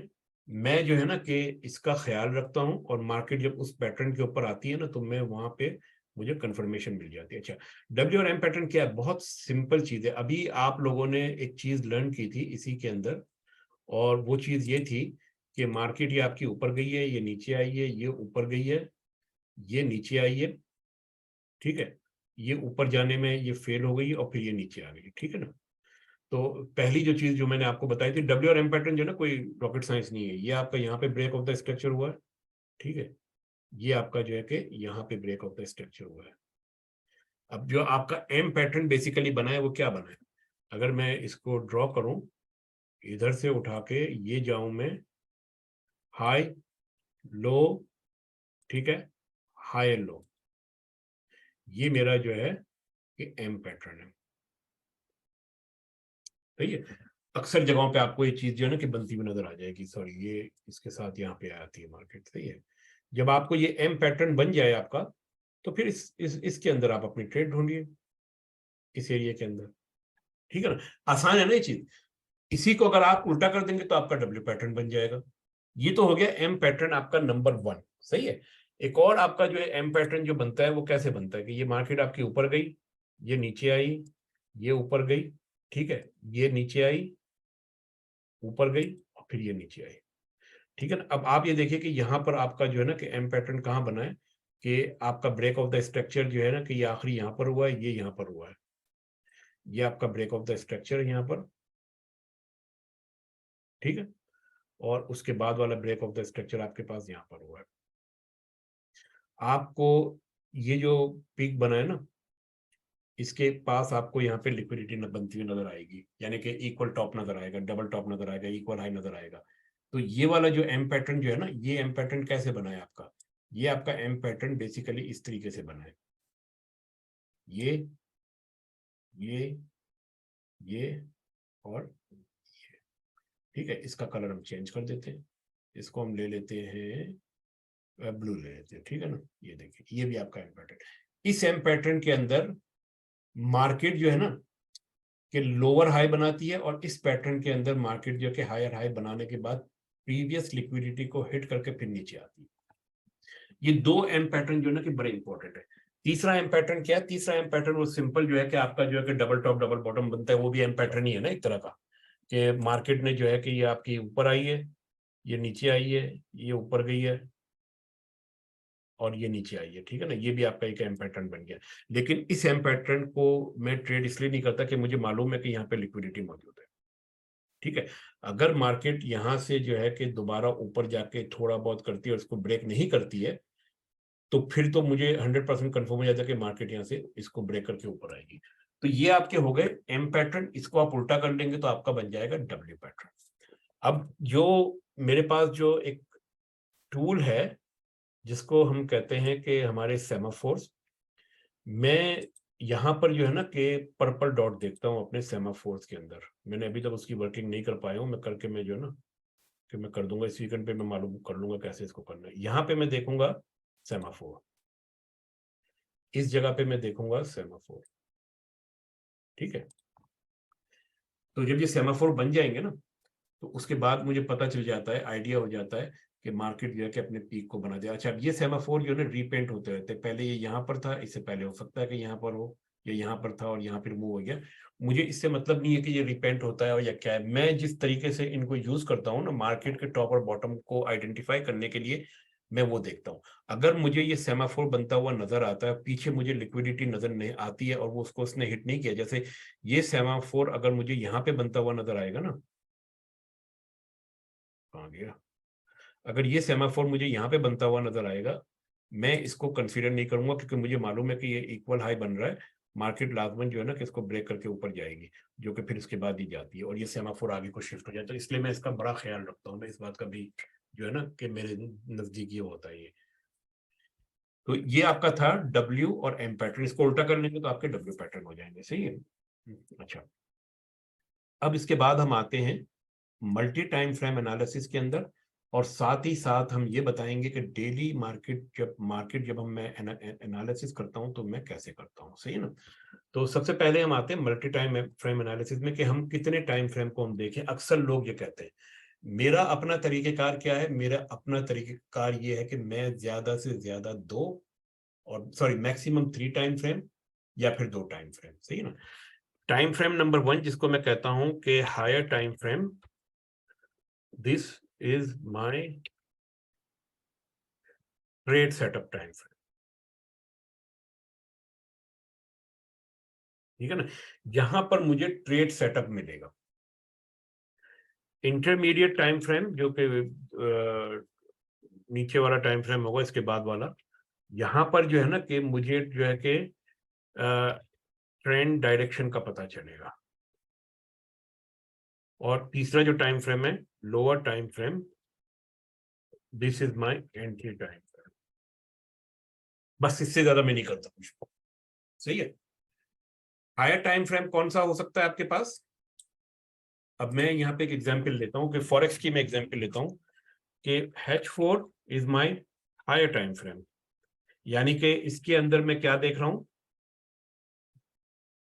इसके अंदर मैं देख रहा हूँ अपना ट्रेड का सेटअप, सही है ना। इसके बाद जो मेरा इंटरमीडिएट टाइम फ्रेम है, जो कि मैं नहीं यूज करता, मैं बार बार बता रहा हूँ, मैं कोशिश मेरी होती है कि मैं 2 टाइम फ्रेम यूज करूँ, ठीक है ना। इंटरमीडिएट टाइम फ्रेम जो आपका आ गया, इसके अंदर मैं यूज करता हूँ कि मैं देखता हूँ कि जो मेरी जो है ना कि ट्रेंड की जो डायरेक्शन जो है, जो ट्रेड जो अभी जो करंटली चल रही है उसकी। अच्छा देखिए, मैं आपको इसको इस तरह समझाता हूँ कि जो हायर टाइम फ्रेम में जहां पे मेरी ट्रेंड के मैं ट्रेड सेटअप ढूंढता हूँ ना, अगर मेरे पास वो शॉर्ट की ट्रेड एंट्री बन रही है, तो मैं मेरी तो कोशिश ये होगी ना कि मार्केट उसके अंदर वापस आए और फिर मैं एंट्री लूँ। इसका मतलब ये है कि मार्केट जो है कि मेरे सेटअप के अंदर आ रही है, वो जो चीज जो होती है वो इंटरमीडिएट टाइम फ्रेम के अंदर या लोअर टाइम फ्रेम के अंदर होती है, और फिर मैं वहां पे अपनी लोअर टाइम फ्रेम में जाके एम या डब्ल्यू पैटर्न देख के एंट्री ले लेता हूँ, ठीक है ना। अच्छा, एंट्री जो जब मैं लूंगा तो एम और डब्ल्यू, और ये क्या है बेसिकली आपका, अगर आप इसको देखें तो हमने ये कहा था ना कि पहले जो है कि आपके पास जो है कि 2 ब्रेक ऑफ स्ट्रक्चर आएंगे, आपके पास चेंज ऑफ द डायरेक्शन जो है ना, change of the trend direction का आपको पता चलेगा, ठीक है ना। जो आपको बताया था ना मैंने कि पहले अगर लॉन्ग की ट्रेड है तो bullish break of the structure आएगा, फिर बाद बेरिश आएगा, या फिर जो कि पहले बेरिश होगा फिर बुलिश होगा ना। तो ये चीजें जो है कि मैं लोअर टाइम फ्रेम में जाके देखता हूँ। अच्छा, अब हायर टाइम फ्रेम के अंदर जो है ना कि मैं एक और चीज में मार्क करता हूँ कि लिक्विडिटी जोन्स कहाँ कहाँ पे बन रहे हैं, सप्लाई एंड डिमांड जोन कहाँ कहाँ पे बन रहे हैं, ठीक है ना। तीसरी चीज मैं इसके अंदर देखता हूँ कि फेयर वैल्यू गैप मेरा कहाँ पे बन रहा है। मैं यहीं पे मार्क करता हूँ कि मेरा जो है कि पीडीए जो है क्या है, प्रीमियम एंड डिस्काउंट जोन क्या है ना, पीडीजेड, प्रीमियम एंड डिस्काउंट जोन्स क्या बनते हैं, वो मैं इसको यहाँ यहीं पे मार्क करूंगा और फिर मैं उसके हिसाब से ट्रेड लेता हूँ, ठीक है। तो चलिए ये चीजें हमने यहाँ पे लिख ली है। अगर आप चाहें आप इसका स्क्रीनशॉट लें, मैं इसको डिलीट करके फिर हमें जो है ना कि एक ऑस्ट्रेलियन डॉलर को हम ओपन करते हैं और वहां पे इसको जो है ना कि हम इंप्लीमेंट करते हैं। फिर उसके बाद हम एक उठाएंगे स्टॉक, क्योंकि स्टॉक मार्केट के अंदर चूंकि आपके वर्किंग आवर्स या ट्रेडिंग आवर्स कम होते हैं, इसलिए वहां पर शायद हमें हमारी strategy higher lower time frame की डिफरेंट होगी थोड़ी सी, ठीक है ना। तो ये इसको मैं डिलीट कर रहा हूं मैं, इसके बाद फिर हम चलते हैं आगे से। अच्छा, AUD USD, सही है, ये हमारी मार्केट आ गई। अच्छा, किसी को याद है कल हमने एक चीज कही थी कि मार्केट कहां पर आएगी? यहाँ पे हमने कहा था कि फेयर वैल्यू गैप बनेगा 3 दिन पहले। मार्केट आपकी जो है ना कि आज अगर आप देखें डेली टाइम फ्रेम में उस जगह के ऊपर आ गई है। किस किस को याद है ये बात? ये हमने यहाँ जी पे सर, इस ये जगह आपने डिस्कस किया था ना, हमने ये वाला जोन हमने बनाया था। सर इसमें फेयर वैल्यू गैप की जो लिक्विडिटी है 4 आवर्स पे तो उसने ब्रेक कर दिया है, और ये on the daily as well I think ये इसने हिट कर दिया है जो। तो क्या, अब आप मुझे बताइए ना कि इसने क्यों इसको हिट किया है। सर यहाँ पे आपको लंबी विक नजर आ रही है, दैट्स योर लिक्विडिटी, सही है ना। एक और चीज आपको क्या नजर आ रही है यहाँ पे, अगर आप देखें यहाँ पे, अभी हालांकि हमने टॉपिक पढ़ा नहीं है, लेकिन जब हम पढ़ेंगे तो वो पता चल जाएगा कि इस जगह के ऊपर आपका जोन बन रहा है एक, ठीक है ना, डिमांड जोन बन रहा है आपका, सप्लाई जोन मैंने मार्क कर दिया इसको, सॉरी। और कहाँ गया ये ना, यहाँ पर डिमांड जोन, ठीक है ना, ये आपका डिमांड जोन यहाँ पे बन रहा है ना एक अदद, तो ब्रेक कर दिया, कोई बात नहीं। हमने कौन सा कहा था कि हमने, देखें अब मैं आ जाता हूँ इसी बात के ऊपर जो आपने सवाल किया है ना, तो मैं क्या करता हूँ, मैं इस जगह के ऊपर आके सर आई थिंक मैंने डब्ल्यू पैटर्न का वेट नहीं किया, मैंने इसको फेयर वैल्यू गैप को देखा था और इस पे एंट्री डाल दी थी, और मैंने कहा अल्लाह अल्लाह खैर से अल्लाह, थोड़ा आई थिंक मुझे डब्ल्यू पैटर्न का वेट करना चाहिए था लोअर टाइम फ्रेम पे। देखिए ये डेली टाइम फ्रेम है ना। अब हम यहाँ पे एक बात ये लिखते हैं कि हम लोग जो है ना कि डेली टाइम फ्रेम हमारा हायर टाइम फ्रेम हो गया, इंटरमीडिएट टाइम फ्रेम हमारा 4 आवर हो गया, और 1 आवर टाइम फ्रेम हमारा एंट्री टाइम फ्रेम हो गया। अगर हम यहाँ से डायरेक्ट 1 आवर में चले जाएं, वहां पर हमने डब्ल्यू पैटर्न देखना है, ठीक है, ये चले गए हम लोग 1 आवर में। सर लोअर टाइम जो फ्रेम है वो कितने मिनट का है? क्या कह रहे हैं?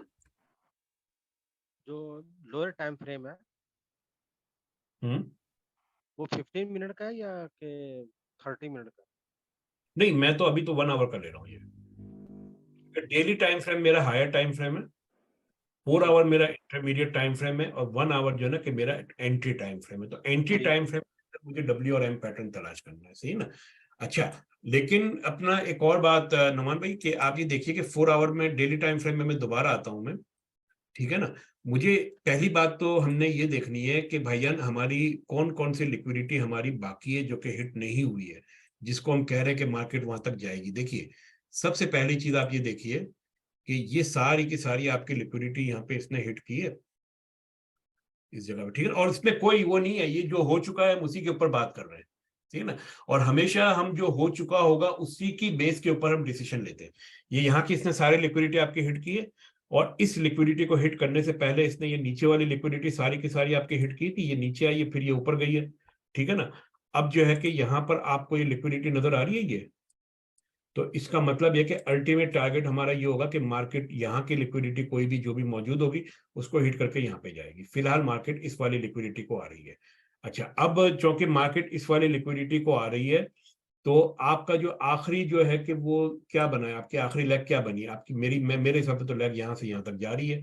अगर मैं अपनी लेग यहाँ से ड्रॉ करूं, इधर से उठा के इधर तक मैं ड्रॉ करूं, तो मुझे अगर शॉर्ट की ट्रेड लेनी है, आप ख्याल से यहाँ पे देखिएगा कि अगर मेरा टारगेट ये है कि मार्केट ने यहां से लिक्विडिटी को हिट करके ऊपर जाना है, सही है ना, तो जो है कि ये डिमांड जोन के अंदर जहां पे होगा मैं अपनी एंट्री लूंगा। लेकिन अभी मैं इस पर्टिकुलर ट्रेंड के अंदर में ये देख रहा हूं कि यार अभी तो इसने जो है कि ये नीचे वाली लिक्विडिटी के करीब पहुंच रहा है, तो शायद ही इसको पहले हिट करेगा। नीचे वाली लिक्विडिटी कौन कौन सी है? नंबर 1 आपका यहाँ पे जो है कि इक्वल लो बन रहे हैं इस जगह के ऊपर। नंबर 2 फेयर वैल्यू गैप की लिक्विडिटी मौजूद है। इसके बाद आपका यहाँ पे एक छोटा सा जो है कि ये पॉइंट ऑफ इंटरेस्ट यहाँ पे बन रहा है, पिछला पॉइंट ऑफ इंटरेस्ट यहाँ पे बन रहा है, जो कि एक बार आपका हिट हुआ है। अक्सर जैसे कि मैंने आपको एक बात बताई थी कि पॉइंट ऑफ इंटरेस्ट जो है ना, कि जब एक बार हिट हो जाता है उसकी वैल्यू कम हो जाती है, ठीक है ना। क्यों कम हो जाती है? इसकी रीजन ये है कि इंस्टीट्यूशंस ने जब यहां से मार्केट को ऊपर पुश किया था, उसके बाद जब ये दोबारा आए तो इन्होंने जो अपनी जो ट्रेड एंट्रीज वगैरह जो भी लेनी थी वो उन्होंने ले ली है, ठीक है ना। अब वो यहाँ पर जो है ना कि ज्यादा देर रुकेंगे नहीं, वो फिर वो मार्केट को ऊपर लेके जाएंगे। तो एक बार ये ऑलरेडी हिट हो चुका है, तो हो सकता है दोबारा ना आए यहाँ पे, कोई मसला नहीं है। हम तो ये आइडिया लगा के बैठे हैं कि अगर ये नहीं हुआ तो अगला ये वाला हिट हो जाएगा। ये भी एक हमारे पास मौजूद है जो कि पहले हिट नहीं हुआ, ठीक है। एक यहाँ पे आपके पास जो है कि छोटा सा फेयर वैल्यू गैप यहाँ पे भी मौजूद है जो कि हिट नहीं हुआ। तो ये इसको जो है ना कि ये सारी लिक्विडिटीज हम मार्क कर रहे हैं ना ये।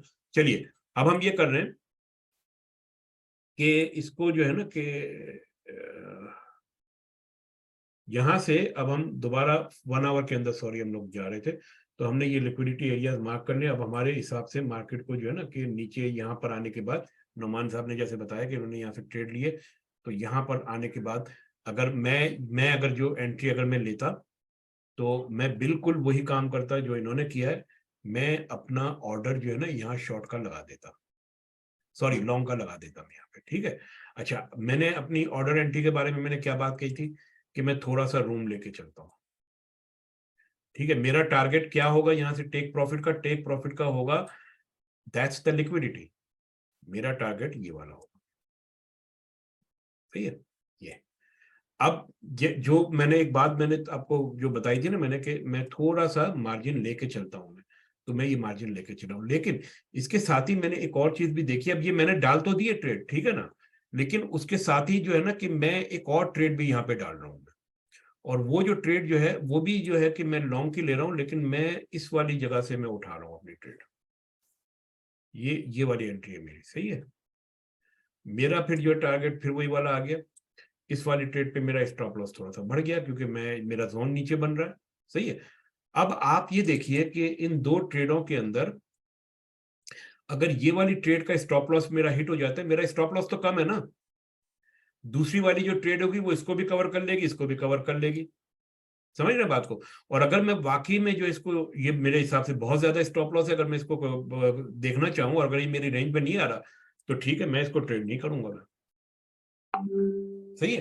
तो मल्टीपल पॉइंट्स ऑफ इंटरेस्ट जब आपके पास आते हैं ना ऊपर नीचे, तो उनमें से कोई एक पहले हिट होता है, दूसरा उसके बाद हिट होता है, या ऐसा होता है बाज औकात के सारे जो है कि ब्रेक हो जाते हैं और आखिरी वाला हिट होता है। तो ये चीज किसी को भी नहीं पता कि कौन सा होगा, लेकिन हमें जो है कि जब हम अपनी ट्रेड मैनेजमेंट को प्रॉपरली लेके चलेंगे ना तो हम इन चीजों को कंट्रोल कर सकते हैं, सही है। अच्छा, अब हम दोबारा चलते हैं यहाँ पर और देखते हैं क्या मार्केट बना रही है, हमारा WRM पैटर्न जो भी बनवाना है हमने। अच्छा, अब आप देखिए यहाँ पर कि ये मार्केट आई है नीचे, कोई पैटर्न नहीं बना। अब आप वो चीज मैं बता रहा हूँ ना, जो एंट्री की मैं बता रहा हूँ ना, कि ये जो है कि आपके पास जो है कि ब्रेक ऑफ द स्ट्रक्चर हुआ है, सही है, ट्रेंड की डायरेक्शन चेंज होने, अगला ब्रेक ऑफ द स्ट्रक्चर अभी तक मेरे पास यहाँ पे नहीं हुआ है,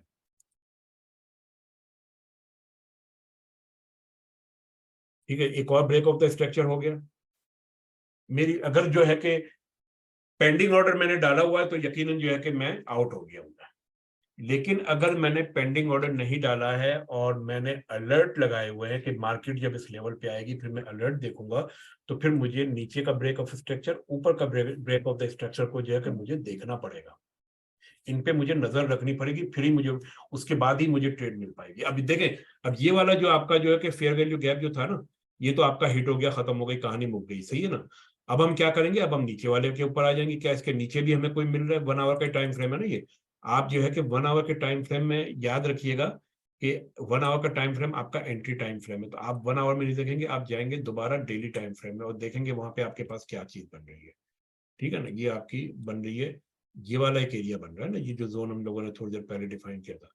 तो ठीक है, मैं अगला मैं यहाँ पे ले लूंगा। मेरा जोन बहुत बड़ा ही है, क्या मैं इसको लेना चाहिए? मुझे लेना भी चाहिए, लेकिन ये कि मैं छोटे टाइम फ्रेम में आके इसको मजीद वो भी कर लूंगा। अच्छा, मैं ये कह रहा हूँ कि चलो यार, मैं इसको टारगेट नहीं कर रहा, मैं इसको टारगेट कर रहा हूँ। ये जोन मेरा छोटा है ना, ये वाला।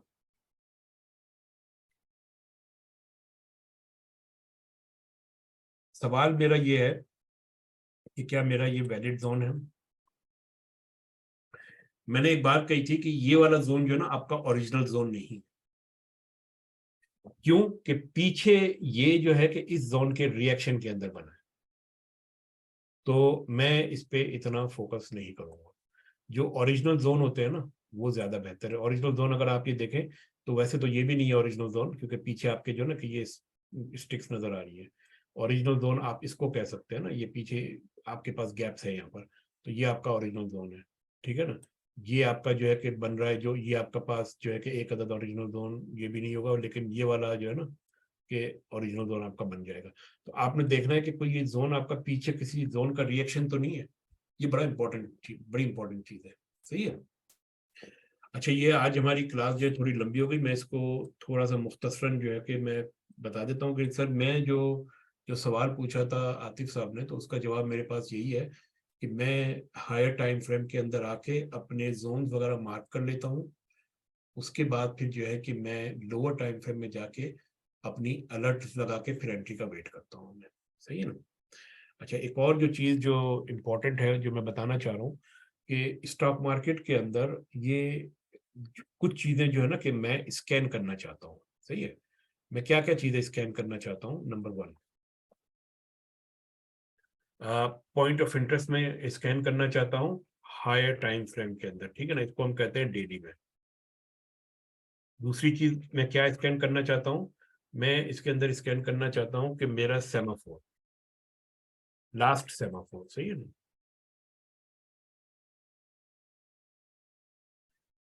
तीसरी चीज मैं क्या स्कैन करना चाहता हूँ, मैं स्कैन करना चाहता हूँ फेयर वैल्यू गैप, सही है। और बस ये 3 चीजें मैं अपनी स्कैन करना चाहता हूँ। हाँ, एक चौथी चीज जो मैं स्कैन करना चाहता हूँ हायर टाइम फ्रेम में करूंगा मैं, बुलिश ब्रेक ऑफ स्ट्रक्चर। 5वीं चीज